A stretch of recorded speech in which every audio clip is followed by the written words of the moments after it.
Ini pengalaman saya mengenai vaksin corona ya. Jadi pada saat itu diselenggarakan penyuntikan vaksin di lingkungan kami. Tidak seperti sebagian orang yang anti vaksin dikarenakan alasan konspirasi dan alasan yang lucu lainnya. Orang-orang di lingkungan kami banyak yang antusias mengikuti pemvaksinan. Pertama, karena gratis. Yang kedua, orang di lingkungan kami sudah sadar dan teredukasi atas fungsi dasar vaksin, yakni melatih antibodi tubuh dengan menyuntikkan virus yang sudah dilemahkan. Apalagi orang-orang juga sudah sadar jika sudah divaksin, apabila terkena virus corona, maka efek yang dihasilkan virus tersebut akan lebih ringan. Untuk di lingkungan RT kami, pada saat itu pergelombangnya mendapat jatah 15 orang. Untuk mengurangi kerumunan di tempat vaksin, baik di klinik maupun puskesmas, RT kami mengambil kebijakan untuk mengambil form terlebih dahulu yang diisi sebelum penyuntikan vaksin dilaksanakan. Form tersebut dikumpulkan kepada Pak Ketua RT yang kemudian dikumpulkan kepada panitia vaksin pada pagi harinya. Setelah form dikumpulkan, setiap peserta akan mendapatkan nomor urut dan jam waktu penyuntikan. Dengan begini, para peserta vaksin dari warga kami bisa datang sesuai jadwal mereka tanpa perlu menunggu terlalu lama di sana. Pemvaksinan dilakukan sesuai dengan kategori umur. Yang pertama, kategori usia 60 hingga 60 tahun ke atas. Kemudian usia 50 hingga 59. Yang ketiga 18 sampai 49. Dan saat ini yang terbaru ini umur 12 hingga 17 juga sudah dilaksanakan, mulai berproses dilaksanakan. Pada akhirnya kategori umur 50 sampai 59 tahun dilaksanakan. Saya pun termasuk. Saya adalah orang yang pro vaksin, tapi sejujurnya saya ketakutan sendiri dengan jarum suntik. Ketakutan saya dengan jarum suntik berawal ketika saya kelas 1 SD. Saat itu saya sakit panas, dibawa ke salah satu poliklinik Surabaya. Setelah saya diperiksa, saya disuruh menghadap tembok. Tiba-tiba saya mendapat kejutan berupa disuntik di bagian bokong. Saya menjerit kaget dan sangat syok. Bahkan saya menangis pada saat itu.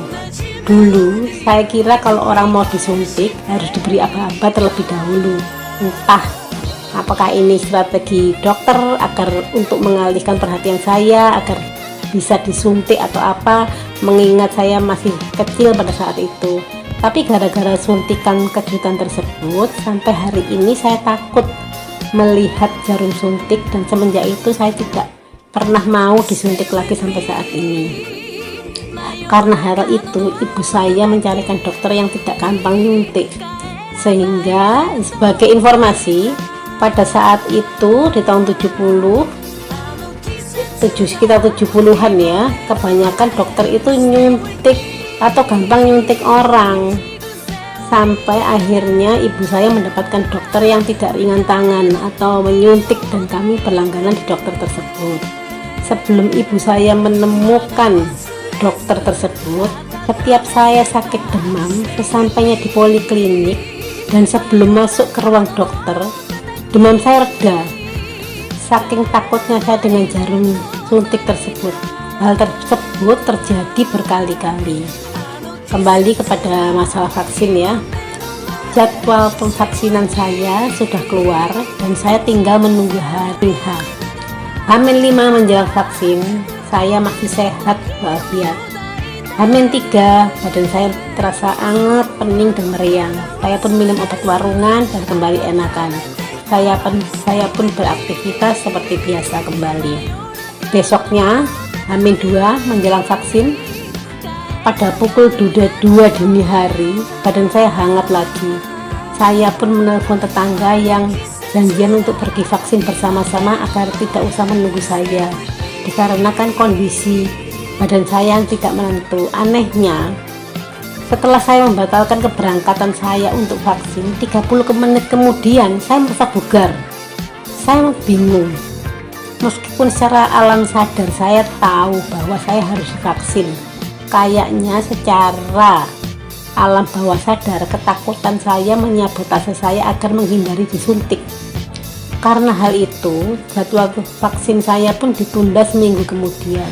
Saya sadar, saya tidak bisa begini terus. Kalau begini saya nggak bakalan divaksin-vaksin. Oleh karena itu, satu hari sebelum vaksin, saya menjaga makan, istirahat total. Saya pun berhasil menjaga kondisi tubuh saya hingga pada hari H. Akhirnya, saya berangkat ke tempat vaksin dengan tetangga saya yang lainnya. Sesampai di tempat vaksin, kami pun mendaftar ulang dan mengantre ya. Dalam antrean, saya mendengar suara jeritan ibu-ibu dari kamar suntik. Mendengar jeritan itu, kepala saya langsung pusing, pening, deg-degan. Giliran saya pun tiba dan saya tes tensi dan gula darah. Tensi saya 170/90, gula darah saya 200, sekitar 200 sekian lah. Karena tensi yang terlalu tinggi dan gula darah yang cukup tinggi, saya tidak diperbolehkan vaksin. Akhirnya saya pulang. Perasaan saya campur aduk antara sedih tidak jadi divaksin, senang karena tidak jadi disuntik. Oleh petugas vaksin, saya disuruh berobat ke klinik untuk mendapat obat guna mengatasi gula darah dan tensi saya. Jujur saya tidak tahu apakah tensi saya pada saat itu begitu tinggi, apakah karena tensi sehari-hari saya atau karena keparnoan saya terhadap jeritan ibu-ibu dari ruang suntik tadi yang membuat darah saya langsung naik meninggi. Saat ini saya masih menunggu giliran vaksin. Berdasarkan pengalaman saya ingin berbagi tips untuk orang yang akan vaksin.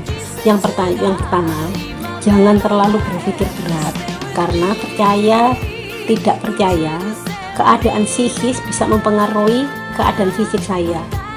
Saya mempunyai takut yang berlebihan terhadap jarum suntik. Kalau punya teman yang bisa membuat psikis lebih tenang, boleh diajak. Yang kedua, jangan lupa persyaratan vaksin dibawa. Yang paling utama, fotokopi KTP, nomor HP yang bisa dihubungi. Lalu yang ketiga, jangan datang terlalu mepet dengan jadwal vaksin agar bisa menenangkan diri sehingga tensi tidak naik. Yang keempat, jaga emosi. Waktu itu teman saya yang punya darah rendah sedang mengantri vaksin. Namun karena antrian vaksin berjubel dan rebutan, teman saya kesal sehingga tensinya naik menjadi 190. Akhirnya teman saya disuruh menunggu sebentar untuk menenangkan diri, dan ketika dites lagi tensinya 130 sehingga dia diperbolehkan untuk vaksin. Kelima, membawa peralatan prokes sendiri, mulai dari masker, hand sanitizer, bolpen. Lebih baik itu untuk meminimalisir kontak dengan orang lain. Lalu yang keenam, jaga kesehatan dan menjaga pola makan dan tidur agar pada hari H tubuh kita fit. Sekian cerita mengenai pengalaman saya vaksin, semoga bermanfaat.